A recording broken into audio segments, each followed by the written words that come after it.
L'Ancien Testament a été à l'origine d'une religion, le judaïsme. Mais les récits célèbres de ce livre, que l'on nomme aussi la Bible hébraïque, racontent également une histoire, celle de la création du monde et celle du peuple d'Israël. Quelle est dans le texte biblique la part de l'histoire et celle de la légende ?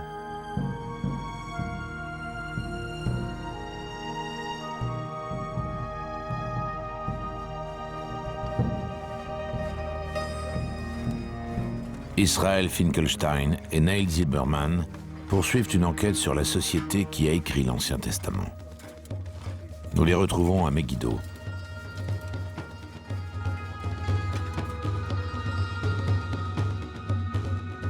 Dans les épisodes précédents, ils nous ont révélé que les récits les plus célèbres de la Bible, celui d'Abraham et des patriarches, ou celui de l'Exode, la sortie d'Égypte des anciens Israélites, ont été mis pour la première fois par écrit au 7e siècle avant Jésus-Christ, et ce, au cœur des collines de Judée.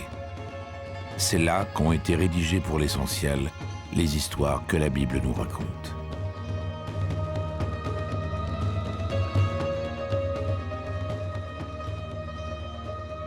Elle nous fait vivre un monde antique complexe, plein de bruit et de fureur, de conflits et d'alliances, de héros et de conquêtes.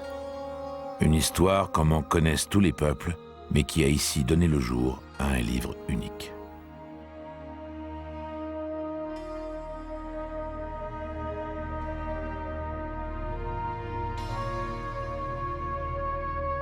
Nous allons, dans cet épisode, enquêter sur l'histoire des origines de la nation qui a mis les premiers textes de la Bible par écrit.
Selon le texte biblique, Moïse a conduit les Israélites sortis d'Égypte jusqu'au seuil de la terre de Canaan, la terre sainte. On les voit reprendre possession de la terre de leurs ancêtres à la suite d'une conquête et devenir progressivement un peuple souverain dans leur pays.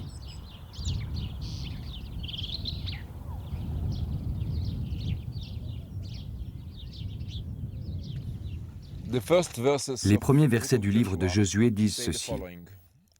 Après la mort de Moïse, le serviteur du Seigneur, le Seigneur dit à Josué, fils de Nun, l'auxiliaire de Moïse, « Mon serviteur Moïse est mort. Aussi maintenant debout. Passe ce Jourdain, toi et tout ce peuple, vers le pays que je leur donne, au peuple d'Israël.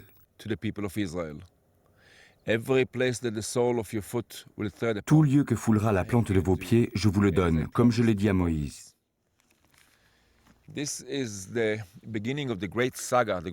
C'est le début de l'épopée de la conquête de Canaan dans le livre de Josué. Et la Bible en fait le récit pas à pas, d'ici à Jéricho, de Jéricho à Haï, d'Haï aux cités du sud, puis à Hatzor et aux cités du nord. C'est une histoire merveilleuse, une grande saga de guerre, de conquête, de bravoure. Et la question est de savoir, cela s'est-il vraiment passé? Et si oui, cela s'est-il passé comme dans le livre de Josué?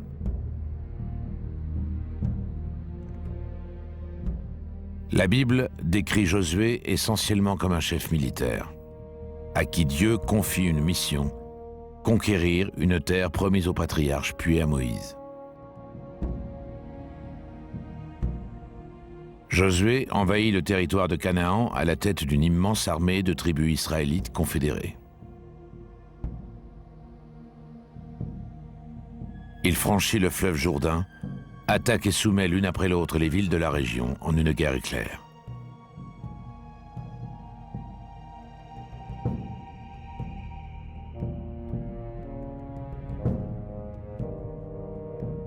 Ces villes conquises dessinent la carte d'un pays. Alors le récit biblique présente cette conquête comme une sorte de blitzkrieg, ça se passe en 15 jours, et puis quasiment toute la population est exterminée. Pas de pitié pour les Cananéens, mais on ne dit pas pourquoi, on ne dit pas parce qu'ils étaient idolâtres, parce qu'ils étaient particulièrement méchants, au contraire, on ne dit rien. Ce qui est important, c'est que tout le monde est voué à l'interdit, dit le texte biblique. C'est le mot cherem qui signifie que tout doit être détruit pour être remis à Yahvé. L'idée, c'est que Dieu donne la victoire, donc tout revient à Dieu. La conquête, puis le partage de Canaan sont le cœur du livre biblique de Josué. Si l'on s'en tient à la datation biblique, cet épisode se déroule durant la deuxième moitié du XIIIe siècle avant Jésus-Christ.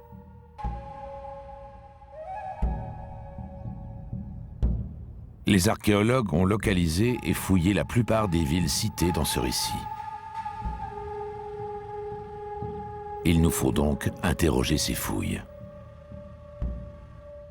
Pour cette partie de l'enquête, le site le plus important est cette fois Hatzor, en Galilée, que la Bible nous décrit comme une cité de premier ordre, la capitale de tous ces royaumes.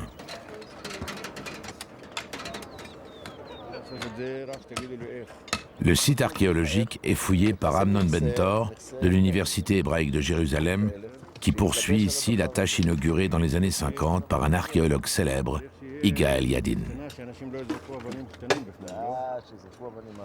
Certains des vestiges découverts ici ont été interprétés comme ceux d'un palais et d'un temple détruit au XIIIe siècle avant Jésus-Christ par une violente déflagration. Voyez ces destructions. Nous sommes dans l'entrée du palais de Hatzor de l'âge du bronze récent, le Hatzor cananéen.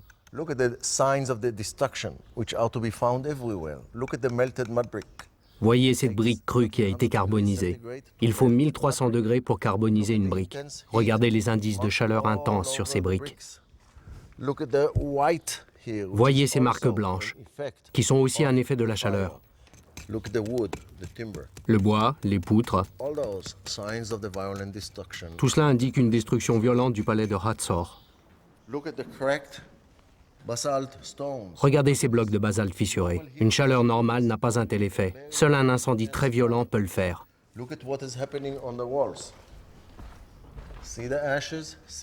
Regardez ici, les cendres, le bois, les traces de la poutre sur ce mur. Où que vous regardiez, les mêmes traces de destruction.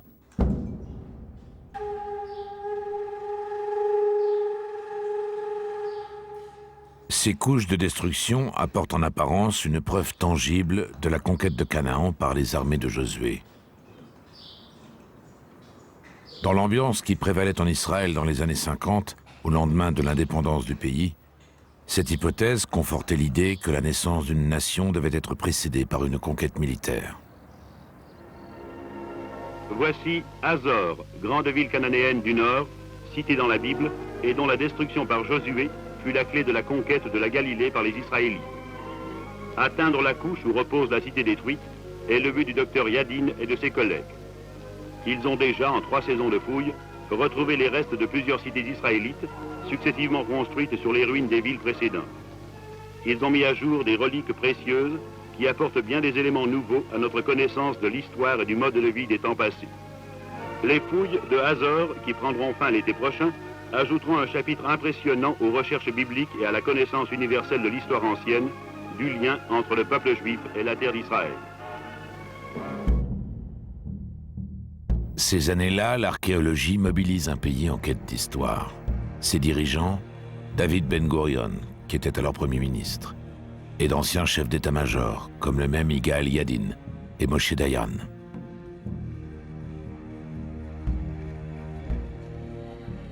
L'affaire paraît entendue. Des traces de destruction similaires avaient été constatées dans de nombreux sites archéologiques du pays.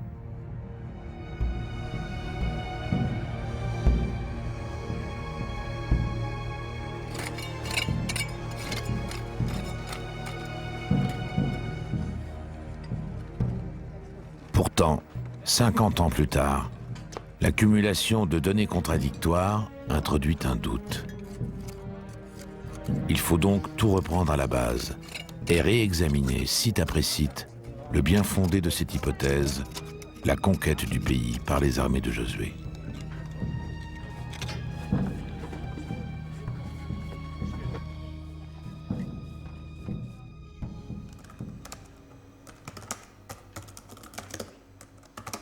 Il faut se tourner vers le texte et le récit de la conquête tel que rapporté par la Bible, en particulier sa bataille la plus célèbre, Jéricho.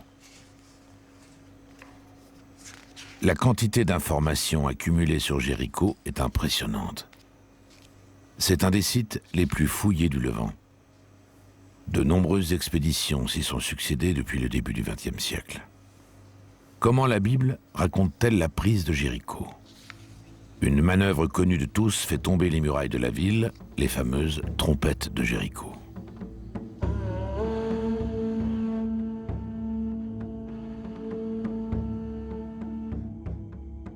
Vous ferez 7 fois le tour de la ville et les sacrificateurs sonneront des trompettes.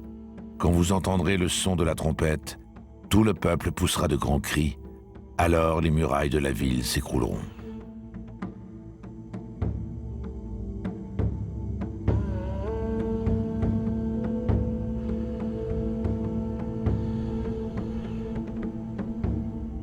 Se conformant à la Bible, les premiers chercheurs ont pensé que certains des vestiges dégagés ici étaient ceux de la ville détruite lors de l'attaque des armées israélites.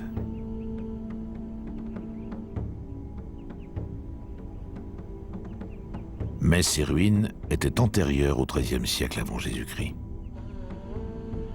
L'archéologue Kathleen Kenyon fut la première à en conclure qu'à l'époque suggérée par la Bible, il n'y avait à Jéricho aucune muraille à abattre. À l'époque de la conquête de Canaan, Jéricho était inoccupé. Il faut considérer les choses sous un tout autre angle.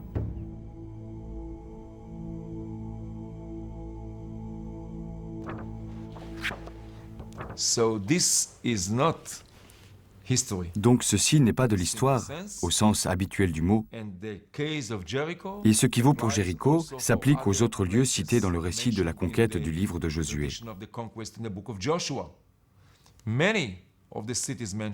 La plupart des villes mentionnées n'existaient pas à l'âge du bronze récent. Il n'y avait rien.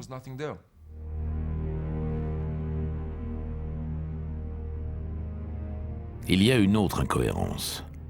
En comparant les différents sites fouillés, les archéologues constatent que le processus de destruction s'était étalé sur près d'un siècle, alors que la Bible nous parle d'une opération très courte.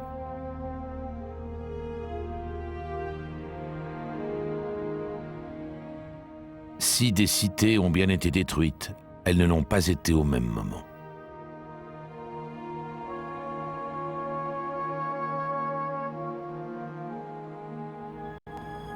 Comment procéder ? Il faut élargir le point de vue, prendre en compte la situation géopolitique au Levant au cours de ce même XIIIe siècle et interroger l'acteur principal de l'époque, l'Égypte.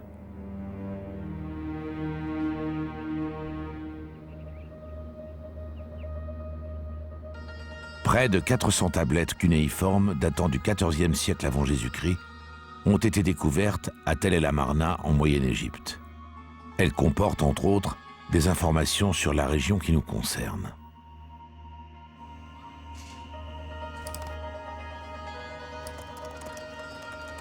Ce sont des courriers diplomatiques envoyés au pharaon par les rois des petites cités-États de Canaan.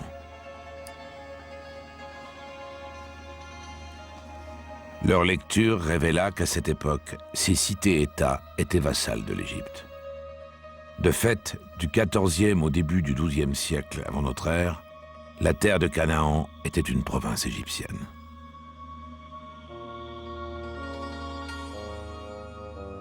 L'Égypte occupait le pays et y avait installé un réseau de places fortes, ce que confirment les fouilles archéologiques.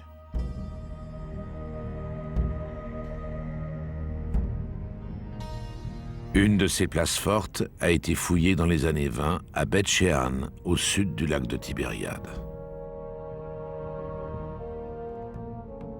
Les lettres de la Marna et les fouilles archéologiques indiquent clairement que Beth Shean, dont le tertre biblique domine des ruines romaines et byzantines, était entre le XIVe et le milieu du XIIe siècle un important bastion égyptien.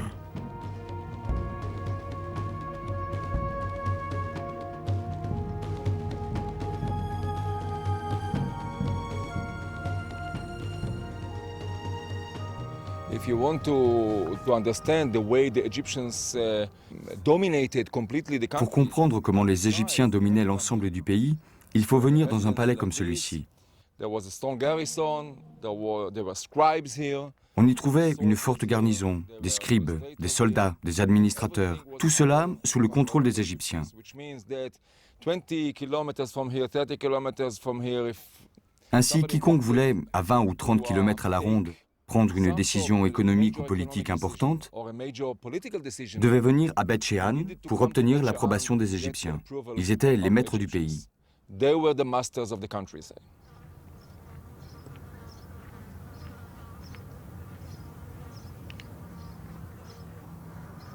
According to the traditional biblical Traditionnellement, l'archéologie biblique situe la conquête à la fin du XIIIe siècle avant Jésus-Christ, sous Ramsès II. And we have two problems here. Et là, nous avons deux problèmes. Is that at that time, Beth Shean was a very strong Egyptian stronghold. D'abord, à cette époque, Beth Shean était une importante place forte égyptienne, avec des soldats qui auraient pu bloquer une invasion de Canaan. And the second problem is that the Egyptians are still here. De plus, les Égyptiens sont encore ici un siècle après la date traditionnelle de la conquête. Comment est-ce possible? How can it be? Ainsi, les fouilles archéologiques nous disent que la conquête n'a pas eu lieu. Deux questions cependant restent en suspens. Que signifient les destructions constatées sur de nombreux sites? Et quel sens accorder à cette liste de villes soi-disant conquises que rapporte le texte biblique? Notre enquête apportera sous peu les réponses. So the book of Joshua, Le livre de Josué n'est pas de l'histoire. it's a mythical description. C'est un récit mythique. Like the case of the patriarchs and the case of Exodus, it tells the story. Et comme pour les patriarches et l'Exode, il raconte l'émergence d'une nation. And as such, it is full of divine interventions. C'est pourquoi il est plein d'interventions divines, de bravoure et de miracles. On peut lire dans le texte biblique que Dieu va, à la demande de Josué, aider les Israélites à remporter une victoire d'une manière tout à fait miraculeuse. En prolongeant le jour au moment de la bataille et en donnant l'ordre au soleil de s'arrêter sur la ville de Gabaon et à la lune sur la vallée d'Ayalon.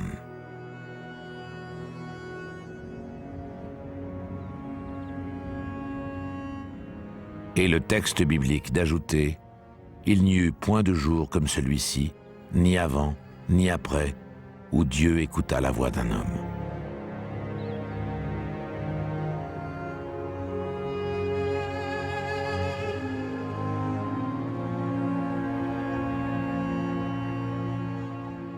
Avec l'épopée de Josué commence une grande histoire qui va aboutir à l'histoire de la royauté.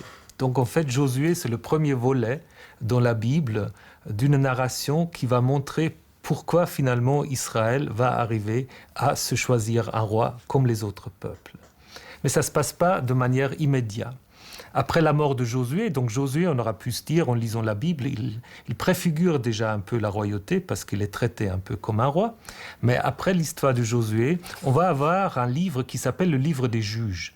ce sont un peu des chefs charismatiques, mais qui interviennent en fait dans une situation assez chaotique, anarchique, parce que rien n'est établi, il n'y a pas en fait de pouvoir central, et chacun fait ce qu'il voulait, selon le refrain qu'on trouve dans ce livre. Donc le livre de Juges sert simplement à montrer que sans roi, sans pouvoir central, il n'y a pas de possibilité en fait d'organiser la nation. Et donc le livre de Juges se termine sur ce constat-là. Et donc c'est à la suite en fait de ce livre qu'arrive l'histoire de Samuel, qui va être en fait l'introduction de l'histoire de la royauté, puisque Samuel va être celui qui va choisir d'abord Saül, puis David comme roi d'Israël.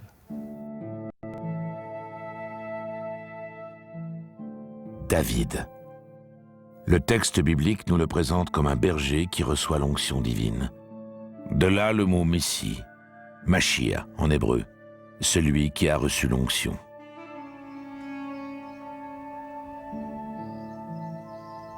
Mais David a-t-il existé? Beaucoup en doutaient. Une inscription découverte à Tel Dan va délivrer la réponse. Un roi de Damas y mentionne parmi ses ennemis vaincus Ocosias, roi de la lignée de David.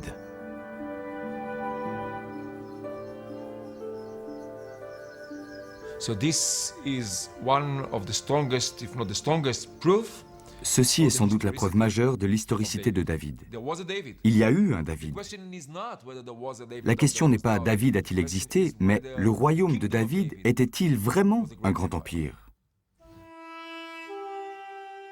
La Bible parle clairement d'un empire qu'elle décrit comme un territoire immense, avec Jérusalem en son centre.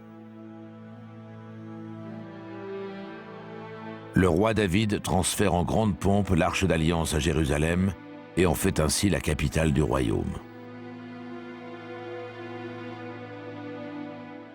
Ainsi, le roi David a existé, incontestablement. Il a régné au Xe siècle avant Jésus-Christ. Mais son royaume était-il ce vaste empire décrit par la Bible? L'enquête va se poursuivre à Jérusalem, la cité de David, telle qu'elle est nommée par le texte biblique. Jérusalem est une ville particulière, maintes fois détruite et reconstruite. Elle est une cité vivante, un terrain difficile pour les archéologues.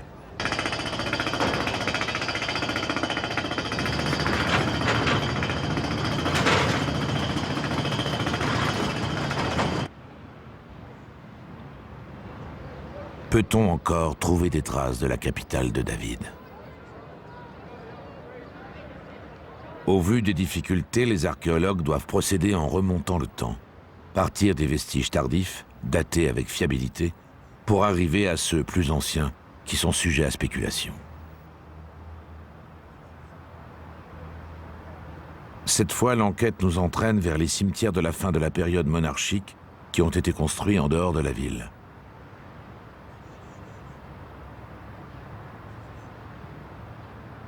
Israël Finkelstein va tenter de trouver les traces de la Jérusalem du 7e siècle avant Jésus-Christ.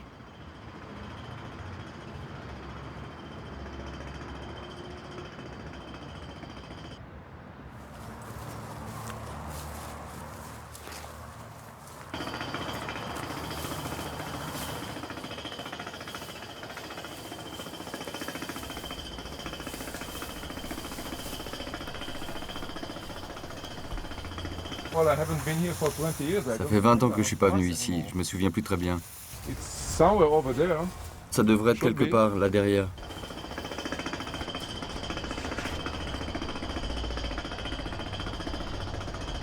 That's okay.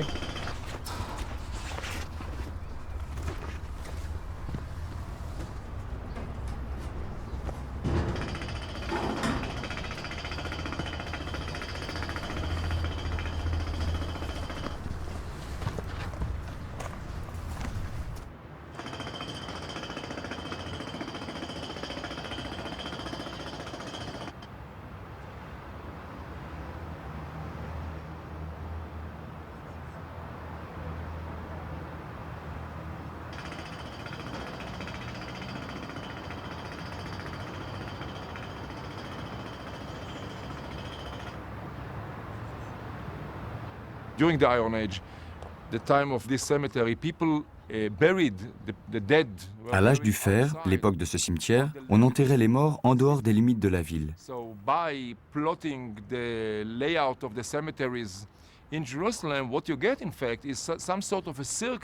Donc, en retraçant la disposition des cimetières à Jérusalem, on obtient une sorte de cercle, délimitant un espace vide de toute sépulture, qui est l'empreinte en négatif de la ville à l'âge du fer.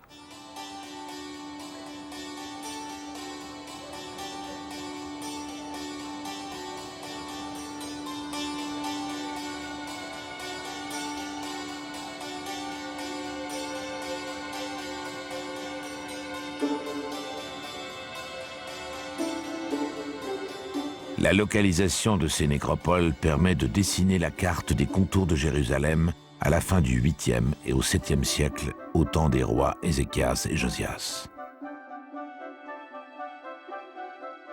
Mais cette grande cité est la Jérusalem tardive, du temps où Juda était un État prospère. Qu'en est-il de la ville de David, plus ancienne de 2 siècles? La ville que nous cherchons est nécessairement quelque part à l'intérieur de ses contours. L'enquête va se concentrer sur un tertre artificiel appelé Ir David. C'est là que depuis le 19e siècle, les archéologues cherchent la capitale du roi David. Nous sommes en haut de la colline qui domine la vallée du Cédron. En bas, on voit 2 ou 3 maisons de l'âge du fer récent. Et au-dessus, il y a cette construction très étrange qu'on appelle la structure en escalier.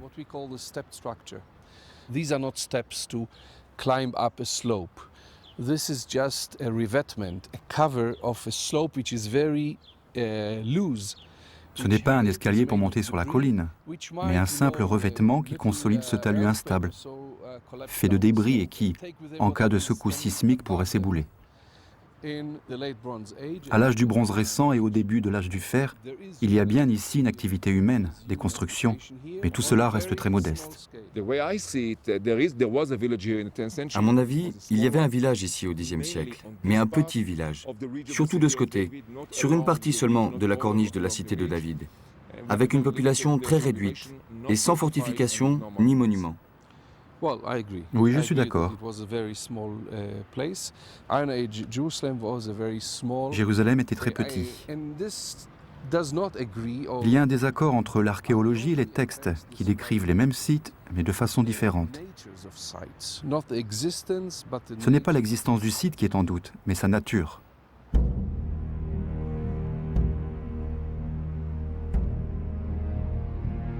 Contrairement à la grande cité du 7e siècle, la Jérusalem de David n'était qu'un modeste village de montagne d'une superficie de 3 à 4 hectares.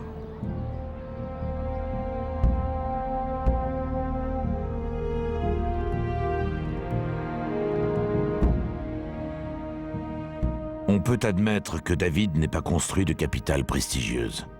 Dans la Bible, il est décrit surtout comme un conquérant.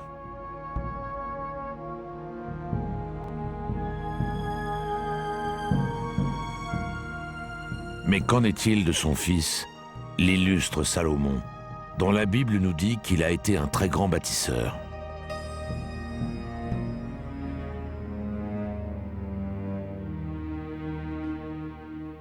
Quand on lit l'histoire biblique de Salomon, on se croit presque dans un conte de 1001 nuits. Salomon, c'est le roi sage par excellence, l'auteur du fameux jugement salomonien, mais aussi quelqu'un qui est tellement connu que même la reine de Saba vient lui rendre visite pour voir celui qui est tellement sage que sa réputation va jusqu'au fin fond de l'Afrique.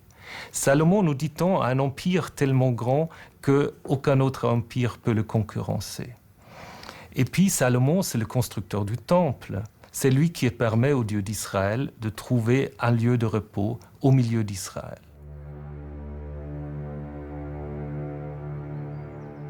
Découvrir le temple de Salomon. C'est aujourd'hui impossible. Les sensibilités religieuses, en particulier sur le mont du Temple, empêchent l'investigation de certaines zones. Il faut donc aller chercher les indices dans les entrailles de la ville.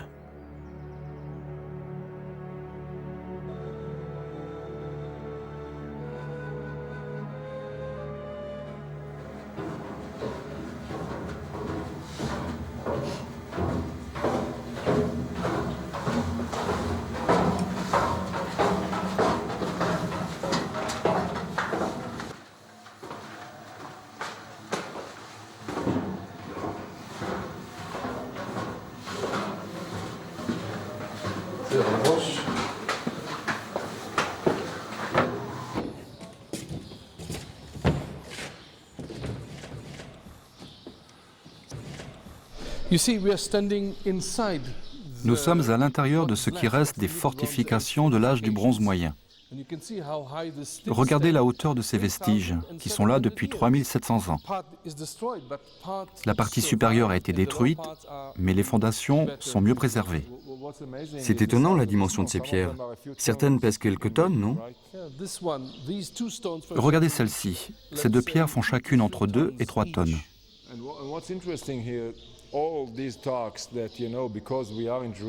C'est intéressant, parce qu'on prétend toujours qu'à Jérusalem, des monuments ont pu être entièrement démontés par d'autres bâtisseurs. Or ici, on voit que c'est impossible. Un monument comme celui-ci, il en reste toujours quelque chose. N'importe quel grand édifice, quelle que soit son époque, qu'il ait été détruit par la nature ou par l'homme, il en reste des parties intactes et d'autres en ruine. On retrouve toujours quelque chose. Comme la Jérusalem de David, la capitale de Salomon était donc un village insignifiant. Mais qu'en est-il du reste du royaume? Dans les années 60, l'archéologue Yigael Yadin entreprend des fouilles à Megiddo, un de nos livres de pierre.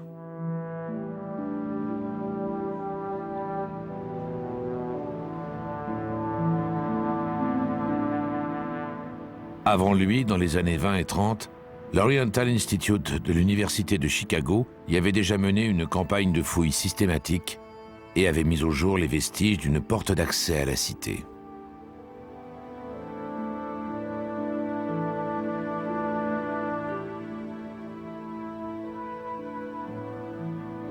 Cette porte, dont il ne restait qu'un seul côté, possède un plan singulier. C'est un passage encadré des deux côtés par 3 salles, et qui fut donc nommé en conséquence porte en triple tenaille.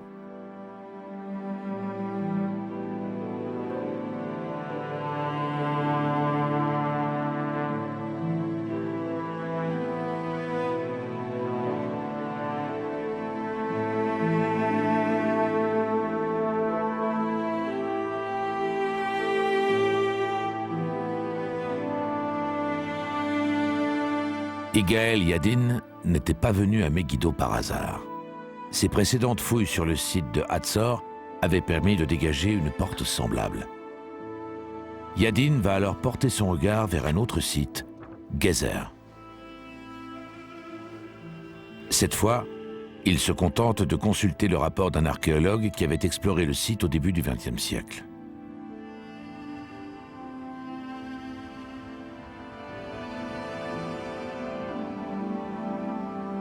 Dans le plan d'un fortin tardif, Yadin découvre une porte en triple tenaille. Une porte similaire dans son plan et sa taille à celle de Megiddo et de Hatzor.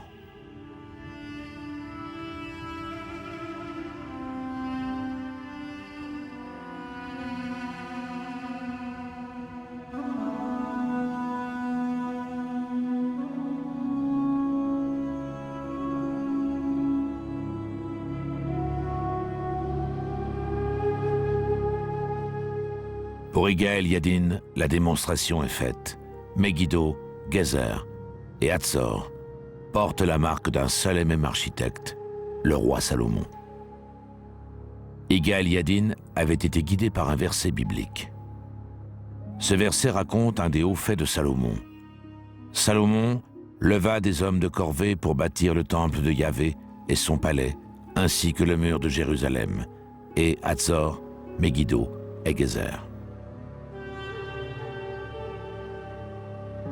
Ainsi, Salomon était bien un roi bâtisseur à la tête d'un empire.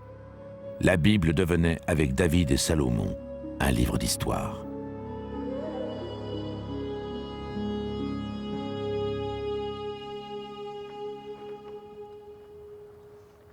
Mais les choses à nouveau n'étaient pas aussi simples.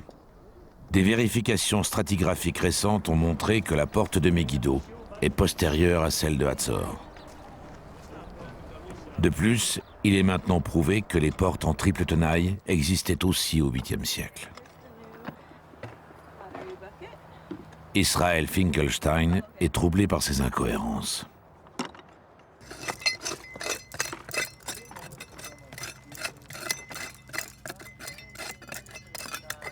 Il faut reprendre le dossier, établir en suivant un processus scientifique une nouvelle datation des strates et des vestiges monumentaux.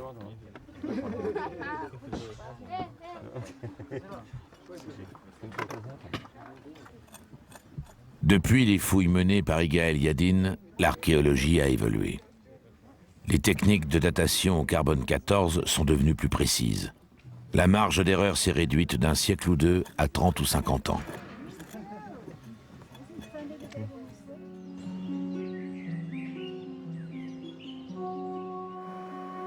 Des échantillons sont donc prélevés dans les couches de destruction de nombreux sites, dont Megiddo. Ils comprennent en particulier des matériaux organiques, tels des céréales et des noyaux d'olive, dont la durée de vie limitée permet une datation plus sûre. Les sciences exactes, la physique, la chimie et la statistique sont mises à contribution.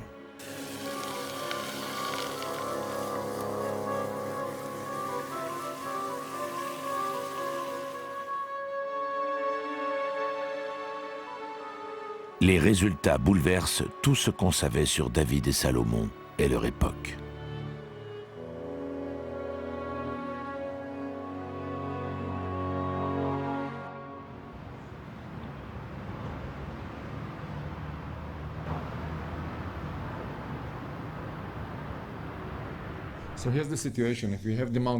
Voilà la situation. On prend le tertre de Megiddo et on le découpe, selon la datation conventionnelle et celle au carbone. On a les deux strates. Celle-ci était censée être du XIe siècle avant Jésus-Christ, mais le radiocarbone démontre que c'est impossible. Elle est en réalité du Xe siècle. Et par conséquent, la strate qui avait été datée du Xe siècle ne peut pas être du Xe. Elle est forcément du IXe. Soit un siècle après Salomon. Un ensemble de certitudes fondées sur des a priori s'effondre.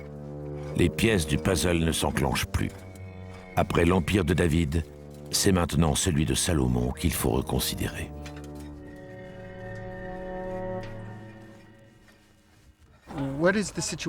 Quelle est la situation au Xe siècle? C'est déroutant. Jérusalem est un petit village, rien de monumental, aucune trace d'une grande capitale. En dépit du témoignage biblique. Bien sûr, aucun indice d'une grande capitale à la tête d'un grand État.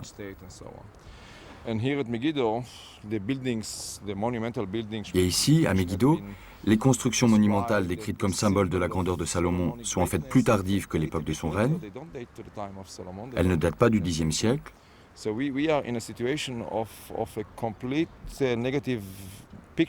Nous sommes en totale contradiction avec la Bible.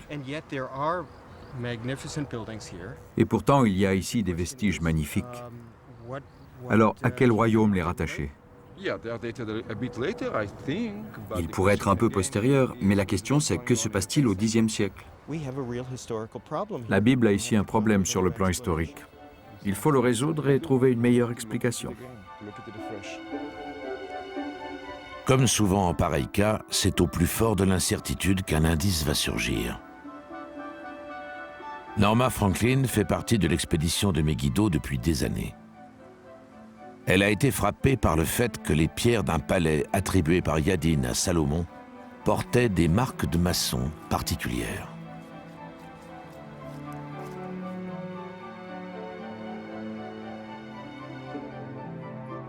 Elle va consulter les relevés, puis de nombreux rapports sur des fouilles anciennes, afin de savoir s'il est possible de trouver ailleurs des marques du même type.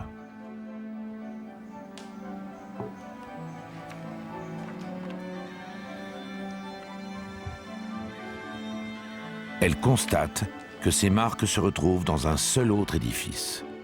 un seul, dans tout le pays. Cet édifice se trouve à Samarie, une ville située dans une région montagneuse. Tout comme Megiddo, ce site est un des fleurons du royaume d'Israël.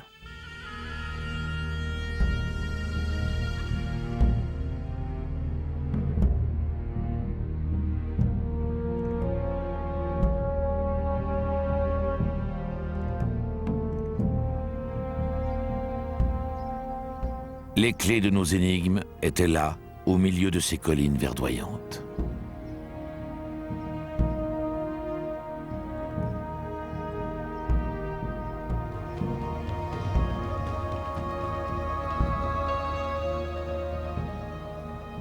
Samarie avait été fouillée plusieurs fois depuis près d'un siècle.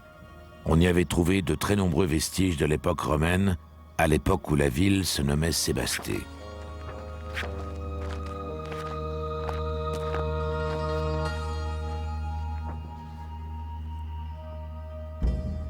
Au IXe siècle avant Jésus-Christ, elle est la capitale du royaume d'Israël, bâtie par un roi du nom d'Omri.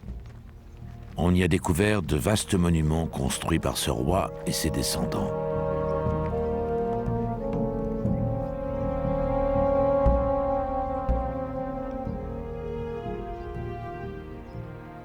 La Bible considère la dynastie d'Omri comme des rois débauchés et apostats, les fameux rois maudits. Mais les sources extra-bibliques nous donnent d'eux une toute autre image. Ahab, le fils d'Omri, y est présenté comme un grand monarque. La pièce manquante du puzzle semble trouvée. When we come to Samaria and we see the monumental building, the palace is built by Omri. Quand on vient à Samarie et qu'on voit les bâtiments monumentaux, les palais construits par Omri, roi d'Israël, cela contredit totalement ce qu'on nous disait de son royaume, soi-disant petit et marginal. Nous avons ici la preuve visible du contraire. Ces édifices n'ont pu être construits que par un roi puissant.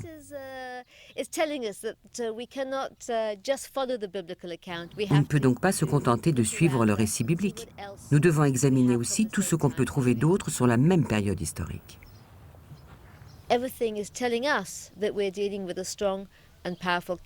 Tout cela prouve que ce roi était fort et influent. Il avait les moyens de construire ce palais incroyable. Ce royaume était donc très puissant.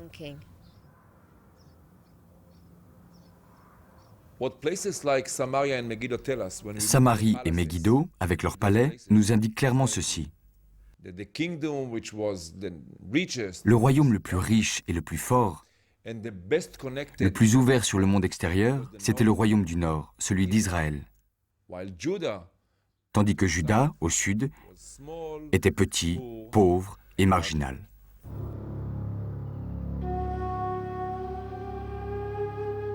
Les conclusions sont pour le moins surprenantes. Le royaume frère du Nord, Israël, au sol riche et au climat peu rigoureux, était prospère et développé.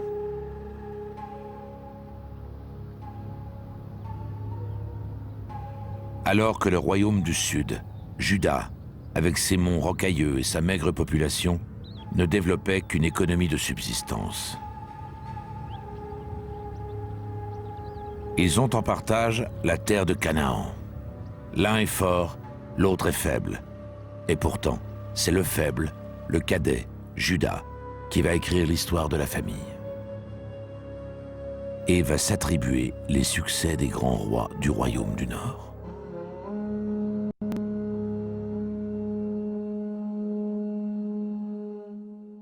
Lorsqu'on lit l'histoire des deux royaumes d'Israël et de Juda dans la Bible, on se rend vite compte en fait que le roi du Nord se tire très très mal. Donc ils n'ont jamais de bonnes notes, chaque roi est évolué, et puis le roi du Nord, ils font ce qu'ils veulent, ils ont toujours de très très mauvaises appréciations. Tout simplement à cause du fait que c'est une histoire écrite dans une perspective sudiste, c'est-à-dire c'est toujours à partir de l'idée que Jérusalem est le seul sanctuaire légitime que tous les rois sont jugés. Donc aucune chance pour le roi du Nord d'avoir une bonne appréciation dans le livre des rois. Comment expliquer une situation aussi paradoxale? C'est l'histoire qui nous renseigne.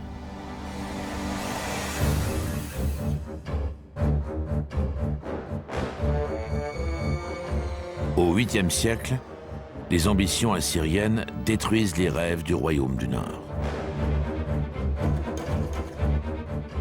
Le royaume d'Israël est balayé de la carte et Juda reste seul pour gérer l'héritage israélite. Jérusalem devient la ville où tout va se jouer.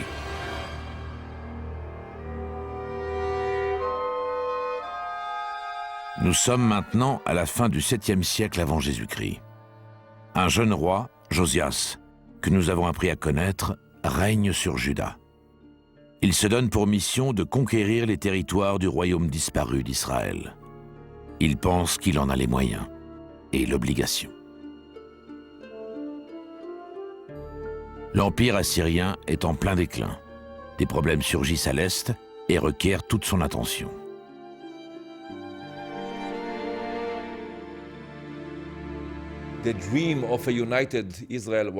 Le rêve d'un Israël unifié était impossible à réaliser tant que l'empire assyrien était là. Mais quand les Assyriens se retirent, tout devient possible. Et Josias, roi de Juda, se lance dans cette grande idée, cette grande aventure. Reconquérir les territoires du royaume disparu du Nord.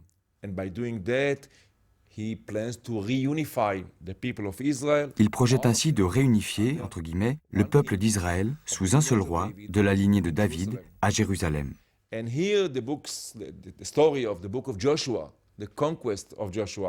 là, le livre, l'histoire de la conquête de Josué et l'histoire du grand empire, entre guillemets, de David et de Salomon jouent un rôle important. Parce que la conquête de Josué dessine le territoire que Josias veut conquérir. Quant à l'empire de David et de Salomon, il sert de modèle pour un grand empire israélite à venir. Nous approchons du dénouement. La saga biblique de la conquête, écrite au passé, dépeint une promesse de futur, un idéal. La conquête de Josué, c'est la conquête que souhaite mettre en œuvre Josias.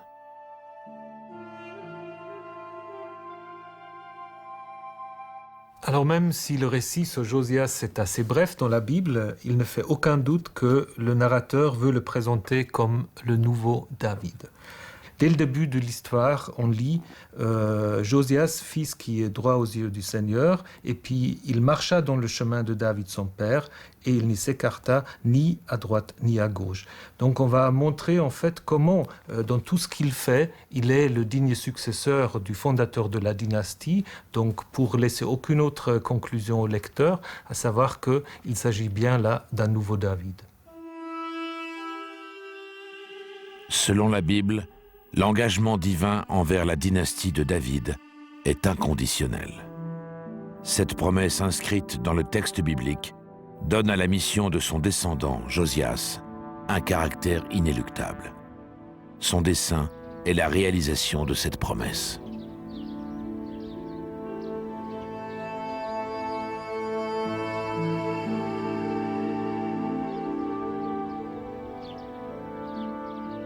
Mais l'histoire à nouveau en décidera autrement. Ici même, à Megiddo, un drame se noue. L'Égypte, qu'on avait oubliée, revient en force. Le pharaon Nécho II convoque Josias et le tue. La mort de Josias change complètement l'idée du Messie. Jusqu'alors, tous les successeurs de David étaient appelés le Machia, celui qui a reçu l'onction. Et c'était en fait le symbole de leur accession légitime au trône de Juda. Avec la mort de Josias, tout change. Les promesses censées être incarnées par Josias étaient tout à coup réduites à néant. Désormais, la perspective de changement n'est plus liée à l'avènement prochain d'un roi, mais à un espoir futur.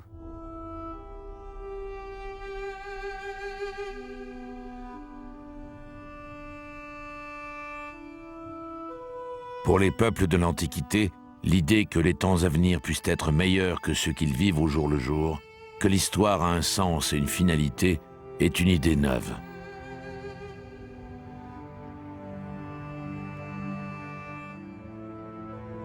Aujourd'hui, cette foi dans des temps messianiques se trouve au cœur de la liturgie juive. Un roi de la lignée de David viendra un jour réaliser le rêve de Josias, un royaume terrestre qui accomplira le projet divin.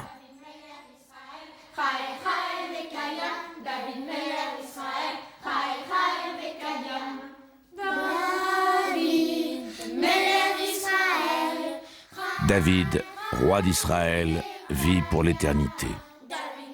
Ce credo a généré une forme indestructible d'espoir. Il est le troisième pilier du judaïsme.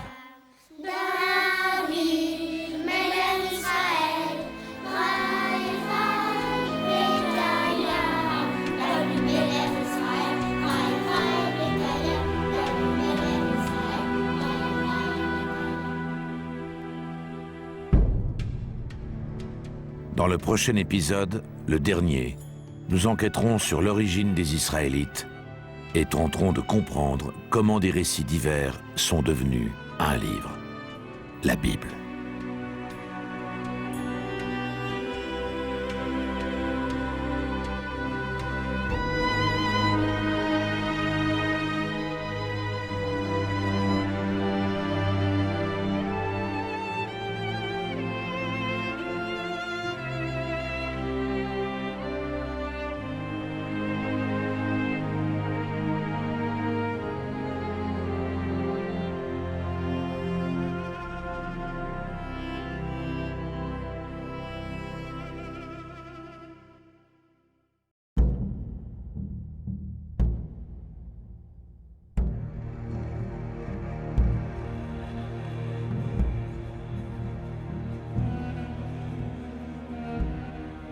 Les grands récits de la Bible ont constitué au fil des siècles le socle du monothéisme. Dans les épisodes précédents, nous avons vu le rôle qu'y tiennent les patriarches et celui qu'occupent l'Exode et la loi. Nous avons mis en doute la conquête de Canaan par Josué et réévalué l'importance des rois David et Salomon.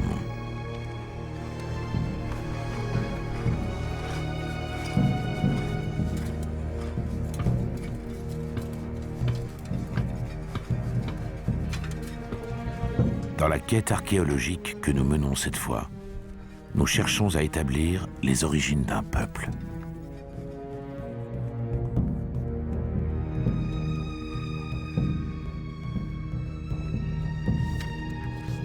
Qui sont ceux que la Bible désigne sous le nom d'enfants d'Israël?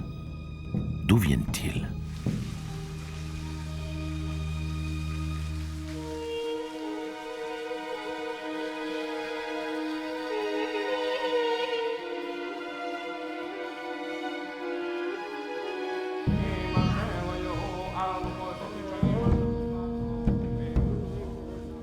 L'enquête archéologique va nous mener vers une autre genèse, celle des auteurs du livre qui a fondé une religion, le judaïsme, avant d'en inspirer deux autres, le christianisme et l'islam, les trois religions du Dieu unique.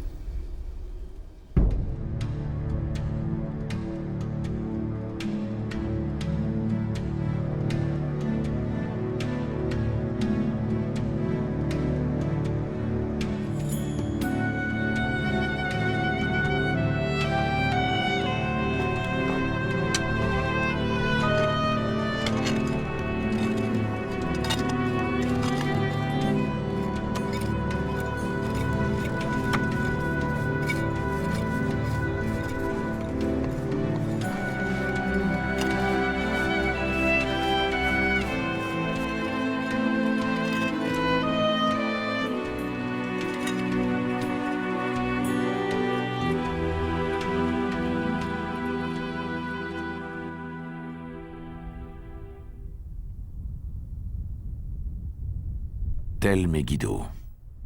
Ce site archéologique, une fois encore, va nous offrir des clés sur les auteurs de la Bible. Les 25 strates du site couvrent 7000 ans d'histoire de Canaan. Est-il possible d'y trouver des indices sur l'origine des Israélites?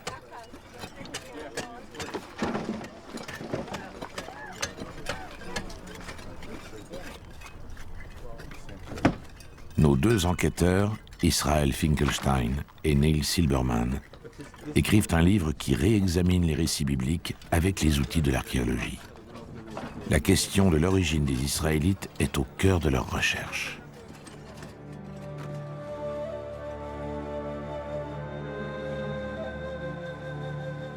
Au cours des épisodes précédents, il est apparu que l'Exode, la sortie d'Égypte, n'avait laissé aucune trace et que le pays de Canaan n'avait pas été conquis militairement. D'où viennent donc les Israélites? Comment aborder cette enquête?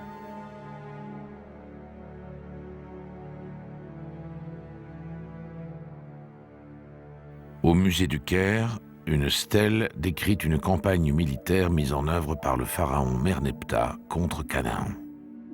Elle contient une information capitale. Les princes sont prosternés en disant « Paix ».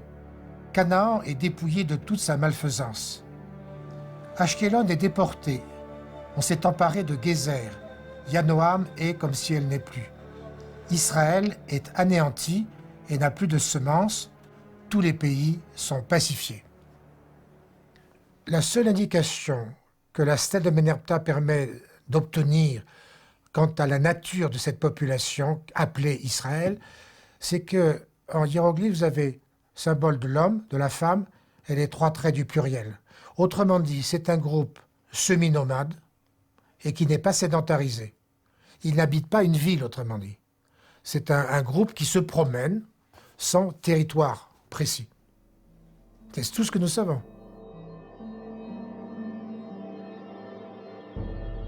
Cette stèle date de l'extrême fin du XIIIe siècle, 1207 avant Jésus-Christ. Un point de départ tangible dans la quête du peuple d'Israël. Les historiens nous disent qu'à l'époque de l'érection de la stèle, Canaan est organisé en cité-État sous la domination égyptienne.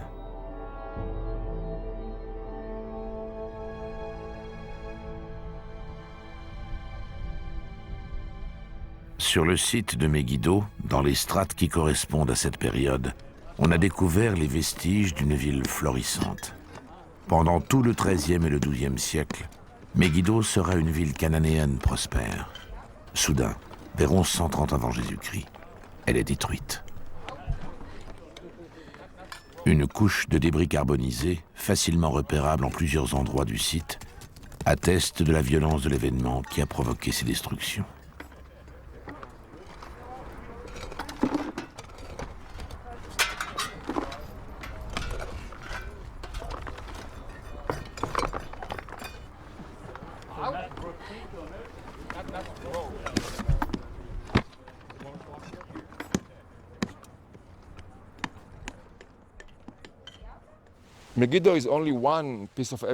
Megiddo n'est que l'une des preuves de la destruction de la culture cananéenne.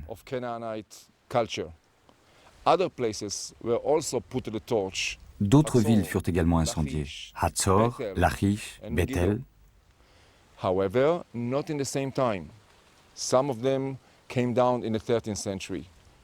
Mais pas au même moment. Certaines au XIIIe siècle. D'autres ont été épargnées jusqu'au XIIe siècle avant Jésus-Christ. Il a fallu un siècle avant qu'elles ne soient toutes détruites. Mais alors par qui? Et pourquoi?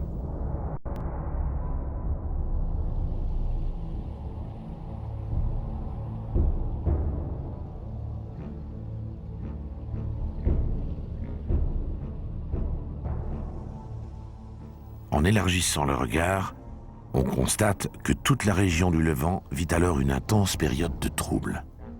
L'Égypte n'est plus la puissance d'antan. Elle a peu à peu perdu ses colonies lointaines. Les Hittites, qui contrôlaient l'Asie mineure et le nord de la Syrie, disparaissent. Même chose pour la civilisation mycénienne et ses monuments. Quant aux cités-États du Levant, elles sont balayées. Le paysage de Canaan s'est radicalement transformé. Que s'est-il passé?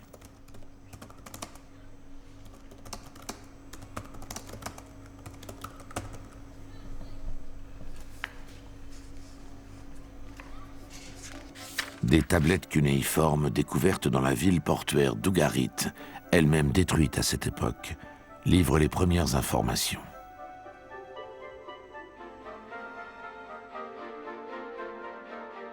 Des textes qui expriment la peur et le désarroi. Leur déchiffrement va mettre en évidence la cause de ce bouleversement. Hammurapi, le dernier roi d'Ougarit, écrit au roi d'Alachi à l'île de Chypre actuelle « Mon père, voici venir des bateaux ennemis. Ils brûlent nos villes et sèment partout la destruction. » Quel ennemi redoutable a ébranlé de cette manière l'ancien monde? Qui sont ces agresseurs venus de la mer? L'archéologue Ayelet Gilboa, qui fouille un site du littoral au nord de Tel Aviv, nous livre l'explication la plus généralement admise par les chercheurs. Les résultats de nos fouilles nous amènent à étudier de près les mouvements des peuples de la mer, qui restent, après un siècle de recherche, un groupe de peuples très mystérieux. La plupart des chercheurs pensent qu'ils viennent de quelque part à l'ouest, peut-être de la Grèce ou de l'Anatolie ou encore de Chypre. Ils se seraient établis ici, dans notre région, sur la côte du Levant.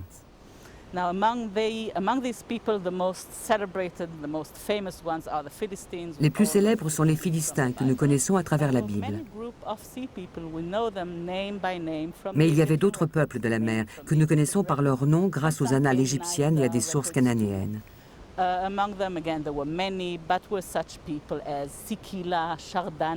Il y avait les Sikila, les Chardana, les Luka, les Ekwesh et beaucoup d'autres très difficiles à définir archéologiquement.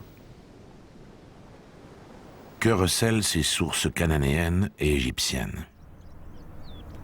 À Médinet Abou, en Haute-Égypte, une inscription monumentale datant de Ramsès III raconte les attaques menées par les envahisseurs inconnus. Les bas-reliefs nous montrent une campagne militaire ainsi qu'une bataille navale.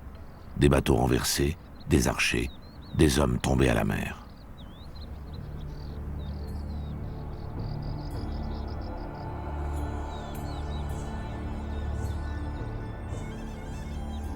On y distingue parfaitement les adversaires des Égyptiens.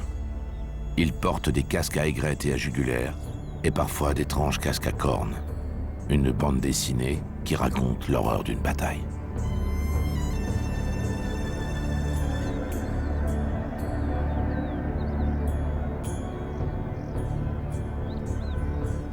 En moins d'un siècle, le XIIe, les peuples de la mer occuperont toute la côte.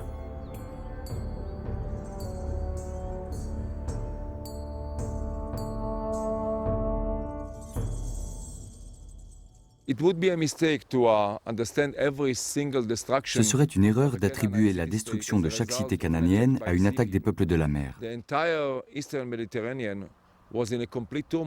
Toute la Méditerranée orientale était alors en plein chambardement. L'économie était totalement désorganisée, les routes commerciales maritimes coupées, les ports conquis et détruits. Dans une telle situation de désagrégation économique et politique, une cité pouvait en attaquer une autre. Une bande de gens des Hautes-Terres pouvait prendre une ville. Des pasteurs nomades pouvaient tenter leur chance en attaquant une cité isolée. C'était le chaos total.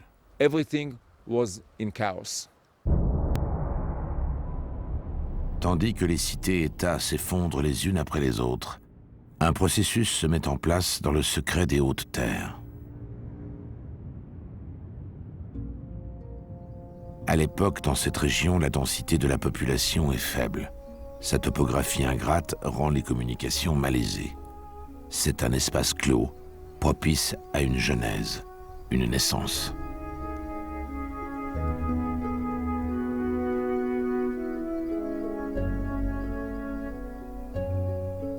Jusqu'à la fin des années 60, ces Hautes-Terres étaient quasiment terra incognita au plan archéologique. Après la guerre de 67, ces territoires furent placés sous administration israélienne. Un projet d'exploration de surface fut alors conduit par plusieurs équipes d'archéologues.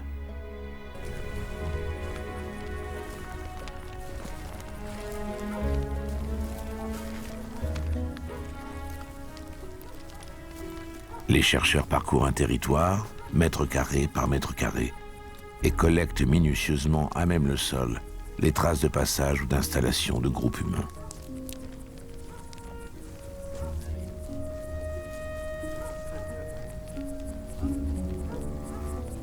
Le moindre objet significatif est ramassé et son emplacement noté.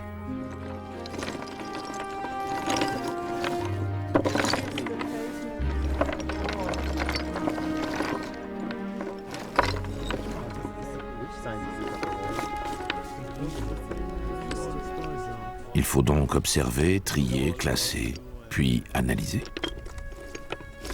Certains des sites sont ensuite fouillés.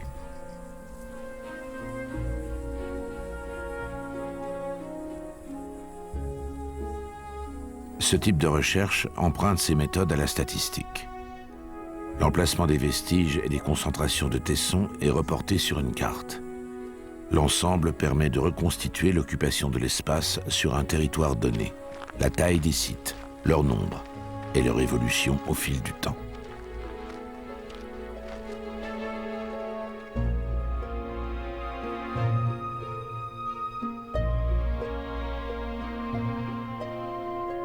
Les hautes terres furent ainsi passées au peigne fin. Le résultat fut surprenant. Entre le XIIe et le Xe siècle avant Jésus-Christ, près de 250 villages se sont constitués dans les hautes terres du centre de Canaan. Et ce, sans la moindre trace de conquête militaire. Une transformation sociale, graduelle mais radicale.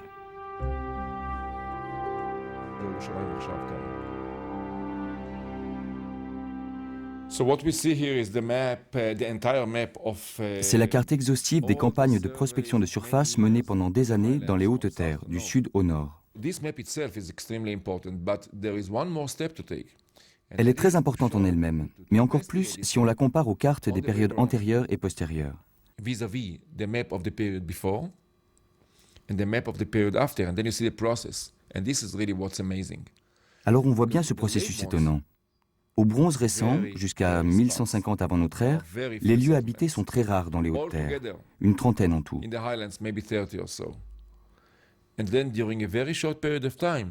Et ensuite, en très peu de temps, on a une vague de nouveaux établissements sur environ 250 sites dans toute la région. Et là, c'est vraiment l'émergence du premier Israël.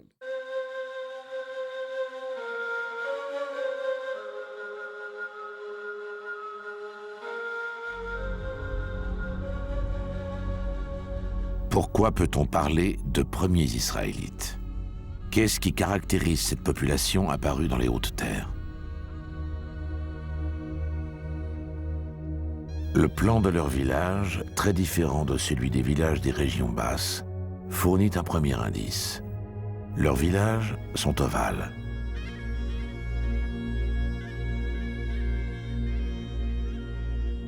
L'élevage constituait l'activité principale des habitants. La cour parfaitement close sert à assembler les troupeaux et à les protéger pendant la nuit. Mais pourquoi ces villages sont-ils ovales? Cette configuration rappelle les campements bédouins décrits par les premiers explorateurs des déserts de Judée et de Transjordanie.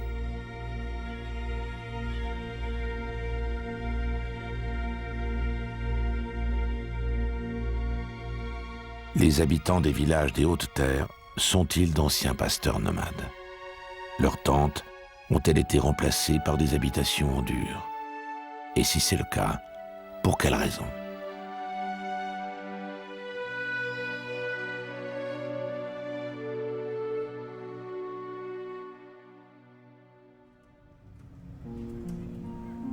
Dans l'enquête menée par Israël Finkelstein sur l'origine des Israélites, une piste s'ouvre enfin. Mais pour avancer, il doit prendre en compte des données ethnographiques et ethno-archéologiques, telles qu'il est possible d'en récolter en observant le mode de vie actuel des Bédouins.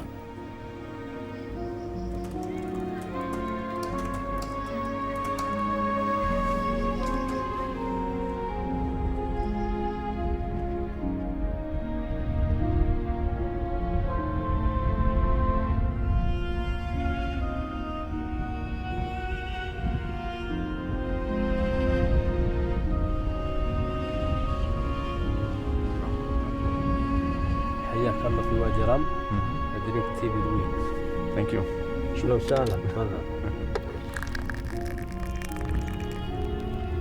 شكرا.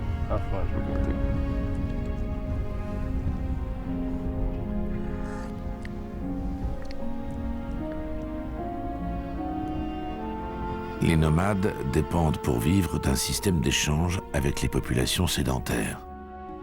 Un système qui obéit à des règles.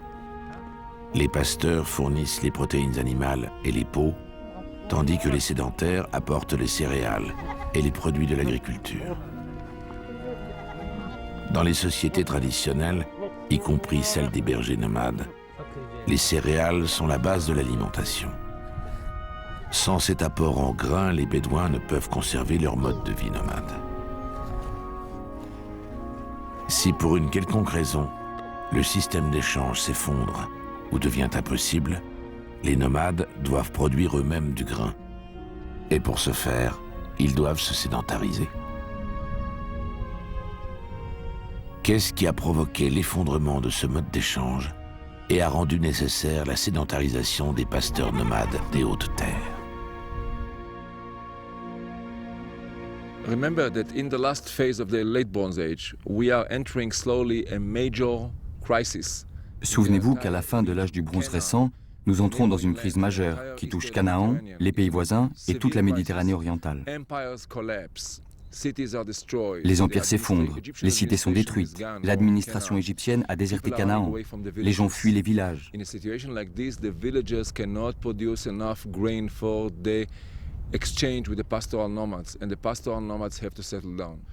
De ce fait, les villageois ne produisent plus assez de céréales pour les échanges avec les pasteurs nomades, et ceux-ci doivent se sédentariser.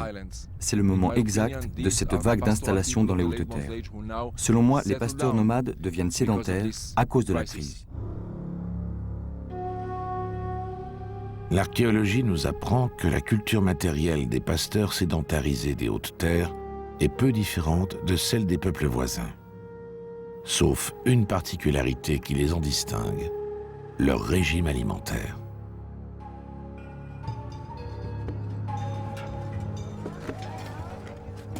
Lors des fouilles archéologiques des villages des Hautes-Terres, aucun ossement de porc n'a été trouvé.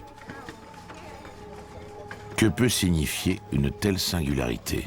Comment comprendre cette sorte de bizarrerie?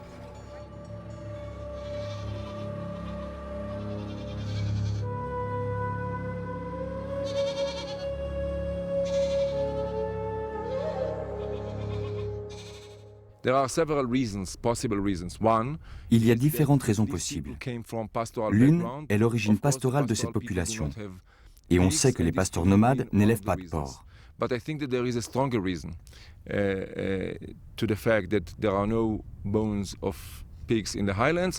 il y a une raison plus forte à cette absence d'ossements de porc dans les Hautes-Terres. Pour la même époque, dans les basses terres, sur les sites philistins, cananéens ou autres, nous en trouvons beaucoup dans les fouilles. Ces gens-là mangeaient beaucoup de porc. Donc, entre gens des hautes terres et des basses terres, a pu naître une distinction du type nous et eux. Ils mangent du porc, pas nous. Mais ce n'est pas tout. Les hautes terres, où vit une population qui s'abstient de manger du porc, forment elles-mêmes un territoire hétérogène. Au sud, la végétation est maigre, la pluviosité incertaine, et un sol aride empêche toute agriculture développée.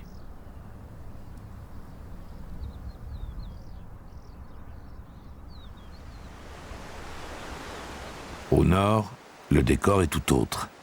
L'eau est plus abondante et des vallées fertiles autorisent une agriculture céréalière développée.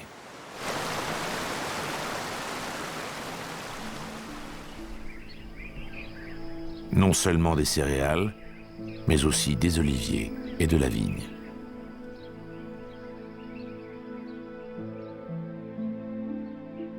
Les nombreux vestiges de pressoirs témoignent d'un système d'exploitation développé et d'une activité des plus lucratives, la production d'huile et de vin. Les villages situés sur les axes commerciaux s'enrichissent et deviennent des villes.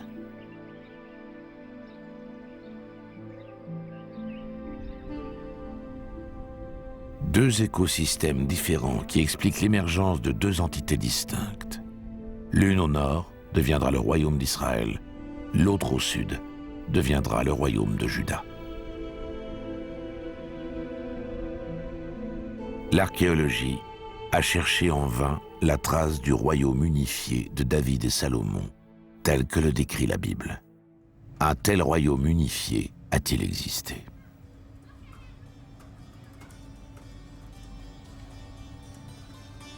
Neil Silberman et Israel Finkelstein analysent les données à partir des vestiges trouvés en Canaan et dans les régions limitrophes.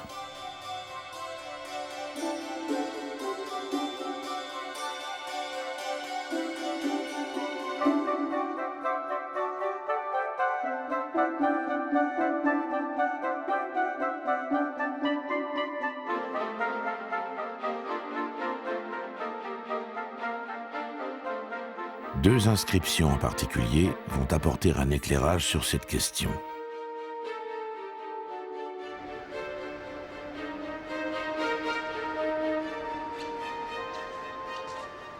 La stèle de Mécha, exposée au Louvre, a été trouvée par un missionnaire alsacien en 1868 au sud de la Jordanie.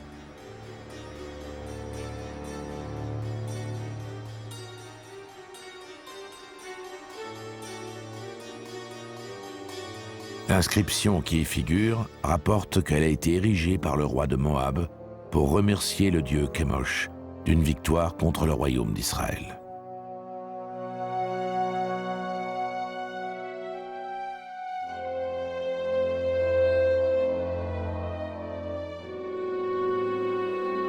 Cette stèle mentionne le nom d'Omri, roi d'Israël. Elle date du IXe siècle avant Jésus-Christ.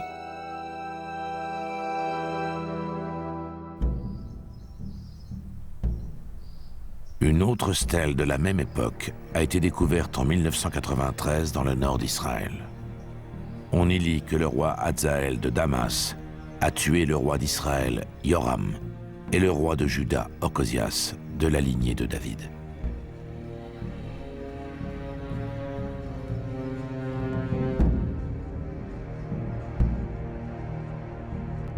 Ces inscriptions distinguent clairement deux royaumes, Israël et Juda.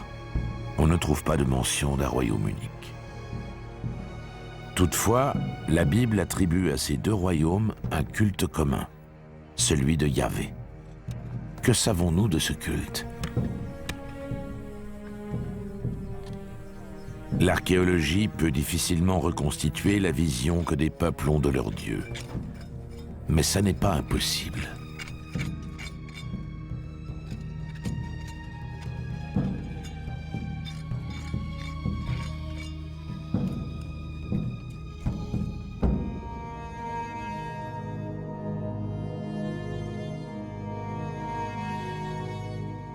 Des fouilles menées sur différents sites au nord comme au sud ont permis de dégager des objets de culte assez divers. Des déesses de la fertilité, des compagnes de Dieu et des représentations animales des divinités.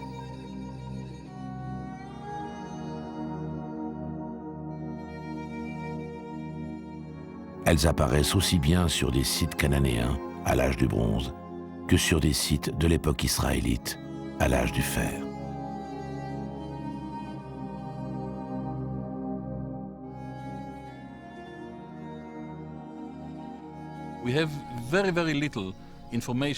Nous avons très peu d'éléments concernant leur religion. L'un d'entre eux, c'est moi qui l'ai publié.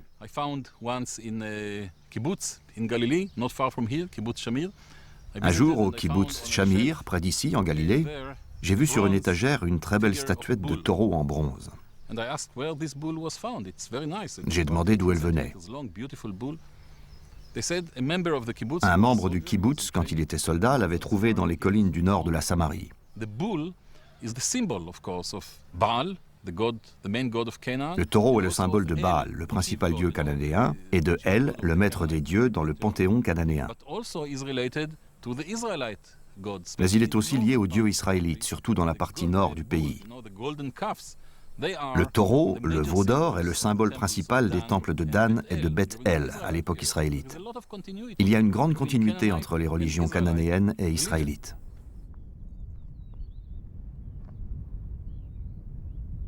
Que savons-nous de Yahvé? Certains versets de la Bible font allusion à un Dieu originaire du sud désertique, vénéré avec plus ou moins de constance dans le nord et dans le sud. Comment Yahvé, Dieu du sud, et El ou Baal, des dieux originaires du nord, cohabitent-ils? Si on en croit les vestiges cultuels trouvés dans tout le pays, plutôt bien. Mais la Bible décrit, elle, un conflit. Ainsi, dans le célèbre épisode du veau d'or, lorsque Moïse s'apprête à recevoir au mont Sinaï les tables de la loi gravées par Yahvé.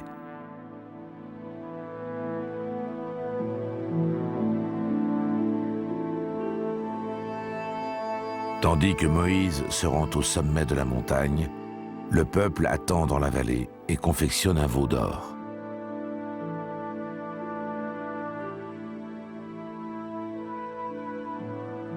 Comme dans d'autres passages comparables de l'Ancien Testament, l'idole sera finalement détruite et Yahvé triomphera.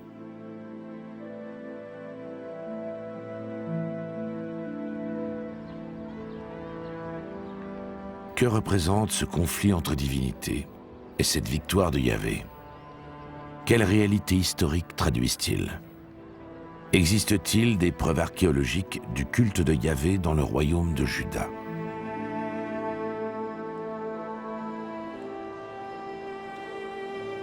Au musée d'Israël, à Jérusalem, on peut voir 2 amulettes datant des alentours de 600 avant Jésus-Christ, découvertes au sud-ouest de la vieille ville de Jérusalem.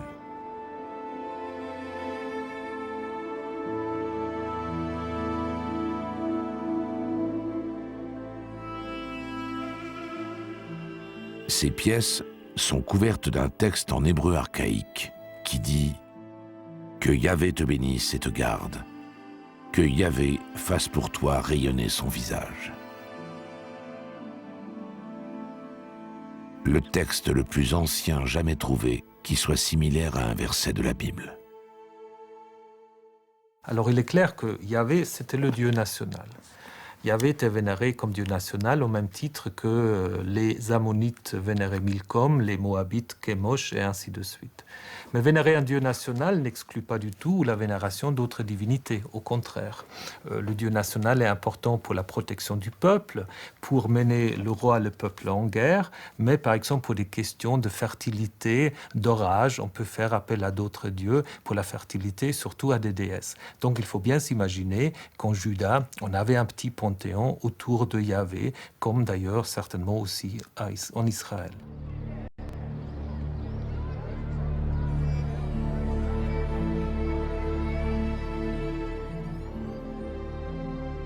Il nous faut maintenant récapituler. En 722 avant Jésus-Christ, les armées assyriennes vont anéantir le royaume d'Israël, le royaume du Nord, provoquant un afflux de réfugiés qui vient grossir la population de Juda. À la même époque, l'économie de Juda se développe et ce petit royaume se transforme en un véritable État. Un siècle après la chute du royaume d'Israël, le roi de Juda, Josias, profitant du déclin de l'Empire assyrien, projette de conquérir les territoires du Nord. Les réfugiés du royaume du Nord avaient apporté avec eux leurs traditions et leur culte. Or, le dessein de Josias nécessite un peuple uni, une nation. Josias va procéder par étapes. En tout premier lieu, il va découvrir un livre attribué à Moïse et rassembler la population autour des lois qu'il contient. Sans préjuger de l'historicité de l'événement, on estime que ce livre est le 5e livre de la Bible, le Deutéronome.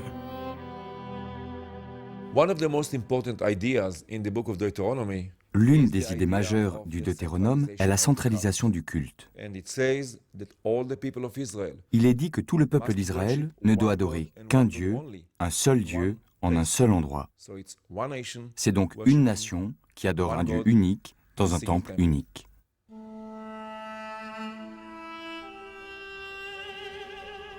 La deuxième étape de la réforme consiste à éradiquer les cultes concurrents pour regrouper le peuple autour d'un Dieu unique.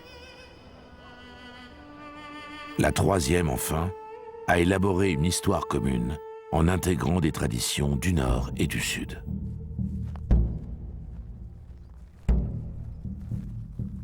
Peut-on trouver sur le terrain des signes de la réforme de Josias, des preuves de cette centralisation du culte à Jérusalem? Le temple d'Arad, dans le Negev, construit au 8e siècle avant Jésus-Christ, est logé à l'intérieur d'une forteresse plus ancienne.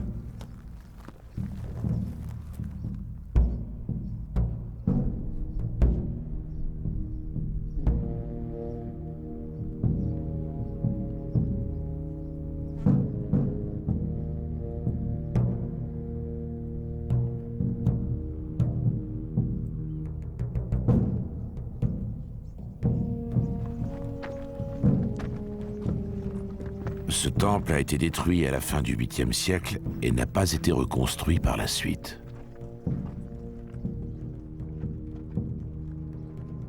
Il est bâti sur le modèle des temples construits en Canaan depuis des siècles, modèle qu'on retrouve jusqu'à l'âge du fer.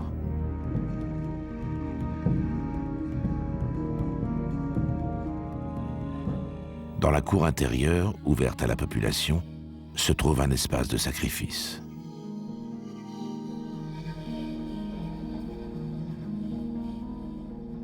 Sur cette cour s'ouvre un sanctuaire réservé aux seuls prêtres. Et au-delà, le Saint des Saints, avec 2 autels et 2 pierres dressées, représentant ce que la Bible nomme énigmatiquement des Matseva.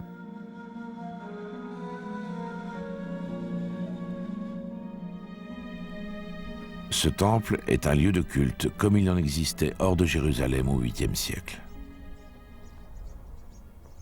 Si ce qu'on pense du temple est fondé, nous avons là une différence très intéressante entre le 8e et 7e siècle avant Jésus-Christ. Au 8e siècle, on trouve des temples en différents lieux de Juda, celui d'Arad, derrière moi, celui de Beersheba, près d'ici, et d'autres. Mais au 7e siècle, ils disparaissent tous, et il n'en reste qu'un, le temple de Jérusalem.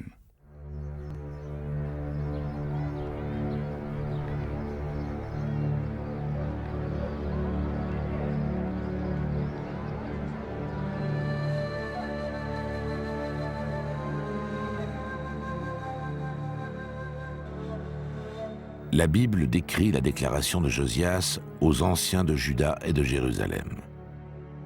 Il est temps de prêter attention à un élément de cette scène. Elle s'appuie sur un livre.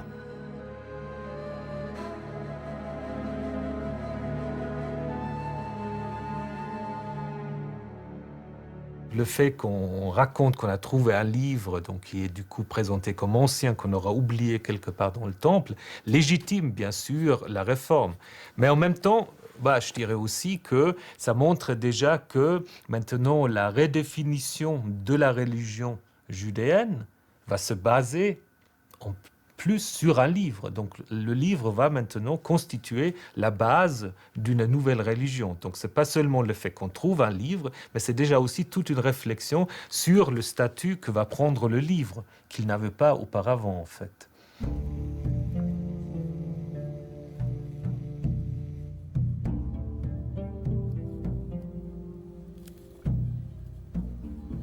Pour poursuivre notre enquête, il faut examiner une question centrale. L'écrit.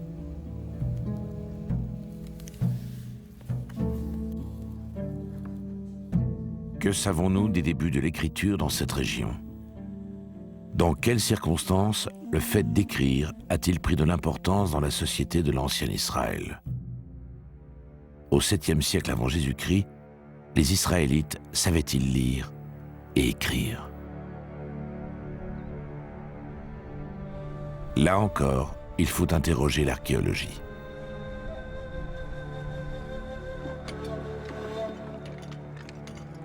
On On a découvert sur des sites du 7e siècle de nombreux sceaux et des ostracas, ces fragments de poterie portant une inscription.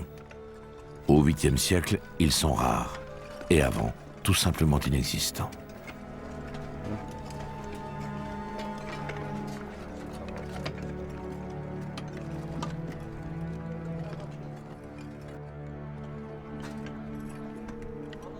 Ces textes concis traitent de questions économiques ou administratives. Rédigés par des scribes, ils témoignent du développement et de la centralisation de Juda, alors sous tutelle assyrienne.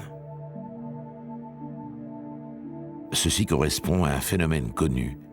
L'émergence d'un État s'accompagne en règle générale d'une diffusion de l'écriture. Sur un ostracon du 7e siècle, un ouvrier se plaint aux autorités du vol d'un vêtement. En quoi ce texte témoigne-t-il d'une révolution ?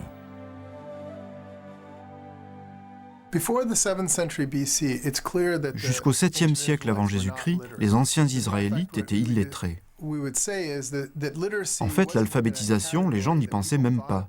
Ce n'était pas une idée importante dans la société. Or, au début du 7e siècle, l'écriture se répand à travers toutes les classes de la société israélite. On la trouve chez des graveurs de pierres tombales, des officiers, des ouvriers.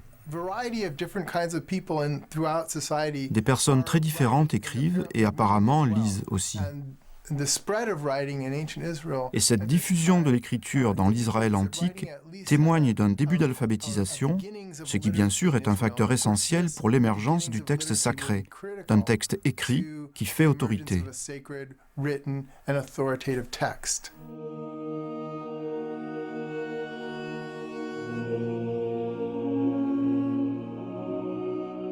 L'écriture vient de sortir du cercle des scribes. La lecture en public du livre découvert dans le temple ne prouve certes pas le degré d'alphabétisation de la population de Juda, mais elle démontre la fonction que vient d'acquérir le document écrit dans la société du 7e siècle.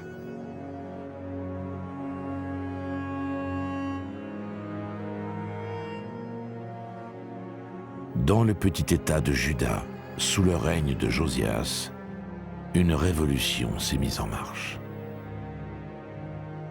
Le fait qu'un texte sacré apparaisse dans une société agro-pastorale marque un moment clé dans la civilisation occidentale. Jamais auparavant, des sociétés n'avaient eu de texte sacré investi d'une autorité souveraine. La plupart des sociétés proche-orientales ne produisaient que des textes administratifs ou littéraires. L'autorité, culturelle ou religieuse, se transmettait entre familles, par tradition orale.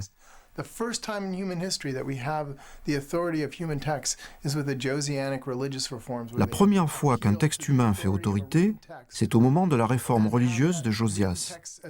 Ce texte écrit prend force de loi dans toute la culture, pour tout le monde, par opposition à l'autorité de la famille ou de la tradition. C'est vraiment un moment clé dans la civilisation occidentale.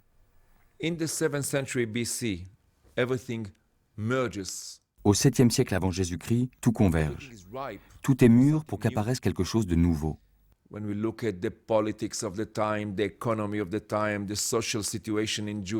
Regardez la politique, l'économie, la situation sociale en Juda, et même la diffusion de la lecture et de l'écriture depuis la capitale jusqu'au village.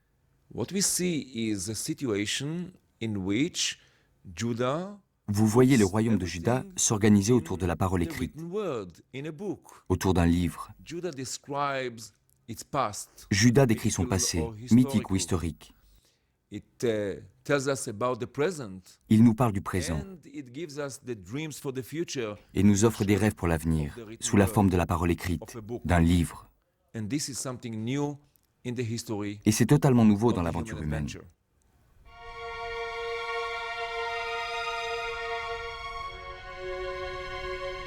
Fort d'une légitimité fondée sur une loi et une histoire commune, Josias peut entraîner la population dans son ambitieux dessein.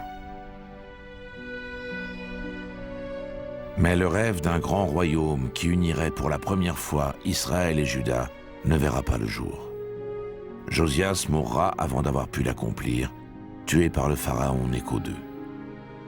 Sa fin est rapportée par la Bible en quelques lignes. Et le pire reste encore à venir.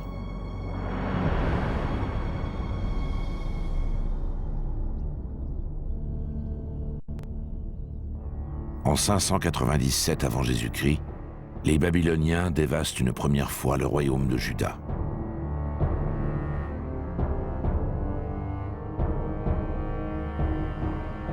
Onze ans plus tard, Nabuchodonosor marche sur Jérusalem. Le temple de Yahvé est incendié. Jérusalem n'est plus qu'un champ de ruines. Juda est effacé de la carte. Une proportion importante de la population rurale est maintenue en Juda sous le joug babylonien. Conformément à la politique impériale, une partie des habitants est exilée à Babylone.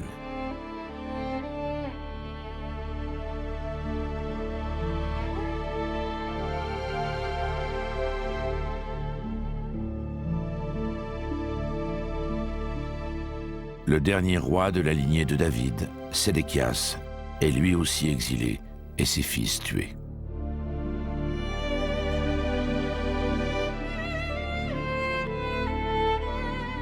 L'élite des villes, les prêtres et les scribes sont déportés sur les rives du Tigre et de l'Euphrate.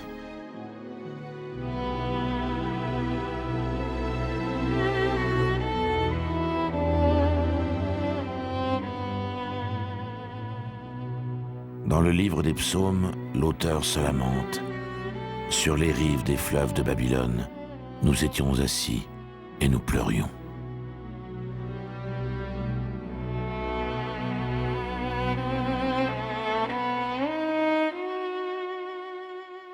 La situation d'exil est en effet une situation de crise énorme parce que tout le pilier sur lequel repose l'identité d'un peuple n'existe plus. Il n'y a plus de temple, il n'y a plus de roi, il n'y a plus de pays, il n'y a plus d'unité territoriale.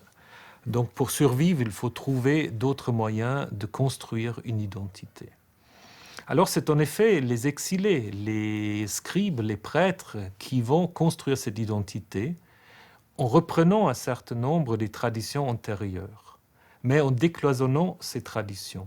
C'est-à-dire la réforme de Josias va devenir symbole en fait du temple qui se transpose ou qui se transforme en synagogue. On va en fait mettre petit à petit à la place du roi Moïse, à la place du pays la Torah. Donc on va, par le travail d'écriture et réécriture, inventer le judaïsme tel qu'il va se concrétiser à l'époque perse, sous Esdras notamment.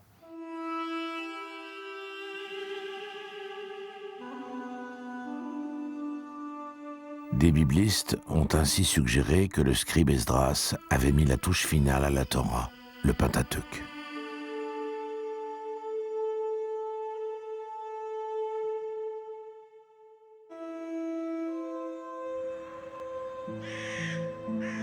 Le moment du bilan est proche. Qu'avons-nous appris de ces témoignages issus de tertres, de vases brisés et d'inscriptions anciennes?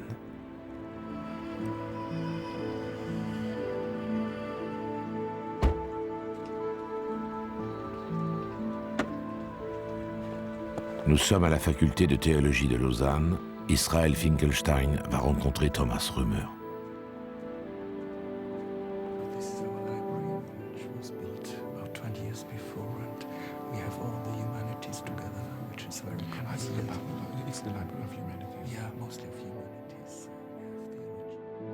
Le temps où l'archéologie prenait la Bible au pied de la lettre et où les recherches textuelles négligeaient les indices matériels est révolu.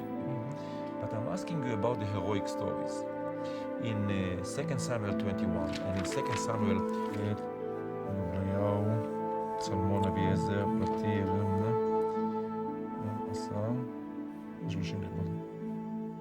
and for you, has these new revelations of Et pour toi, ces révélations de l'archéologie, ça a changé quelque chose? Je pense qu'il faut distinguer entre la forme finale de cette Bible, qui est devenue la base non pas seulement du judaïsme, mais des 3 religions monothéistes, et puis les origines de la Bible hébraïque. Parce que je pense que ce qui est important, c'est cette question des origines. Donc c'est plus quelque part dans les méandres d'Abraham et David. Je dirais ce qui a changé beaucoup, c'est de comprendre en fait cette volonté politique qui est à l'origine. Alors, est-ce que je peux te retourner la question? Comment tu verras, toi, la Bible hébraïque, ou comment tu la définirais? In a way, I started feeling closer to the authors of the text because I sensed more their needs. En fait, j'ai commencé à me sentir plus proche de ces auteurs parce que j'ai mieux ressenti leurs besoins et leurs frustrations. So first of all, I would say that I feel closer to the text. Avant tout, je me sens maintenant plus proche du texte.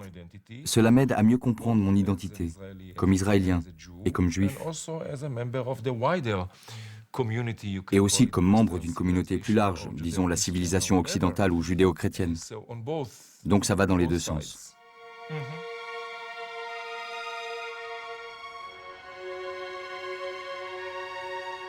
Durant de longues années, notre seul savoir sur la Bible venait de la Bible elle-même.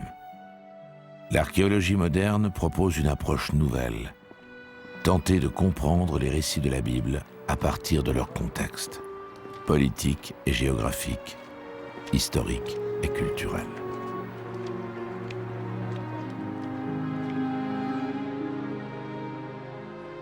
Tels furent les enjeux de la mise par écrit du texte biblique, l'invention d'une filiation, l'établissement d'une loi et l'affirmation d'une promesse messianique. Tous s'articulèrent autour d'un livre, devenu en exil une patrie portative, une terre qui peut être recopiée, étudiée, transmise et fêtée. Ce jour du calendrier juif se nomme Simchat Torah, la joie de la Torah, la fête du livre.